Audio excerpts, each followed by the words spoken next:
Nagpahayag ng pag-aalala ang mga politiko sa Pilipinas tungkol sa pagtuon ng media sa mga isyu ng showbiz at personal na drama ng mga sikat na tao, na ayon sa kanila ay nagpapalayo ng atensyon mula sa mas mahalagang pambansang isyu tulad ng kaso ni Mayor Alice Guo ng Bamban. Kabilang sa mga halimbawa ng labis na pagtuon ng media ang mga problema sa pamilya ni Carlos Yulo, mga hiwalayan sa showbiz, at iba pang kontrobersya na umano'y nagiging sanhi ng paglihis ng focus mula sa mga kritikal na usaping pampolitika at pang-ekonomiya. Ayon sa mga politiko, ang labis na pagbibigay pansin sa mga personal na isyu at kontrobersya ng mga kilalang tao, tulad ng viral video ni Mark Anthony Fernandez at mga insidente sa showbiz, ay nagiging hadlang sa pagtutok sa mga mahahalagang pulisya at problema sa gobyerno.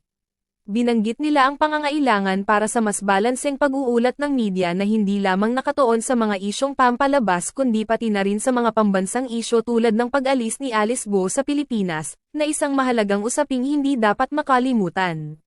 Ang patuloy na diskusyon na ito ay nagpapakita ng pangkalahatang pagkabahala sa umiiral na sitwasyon ng media, kung saan tila nasa sakripisyo ang seryosong pagtalakay sa mga pambansang isyu dahil sa labis na pagkahumaling sa personal na drama at kontrobersya.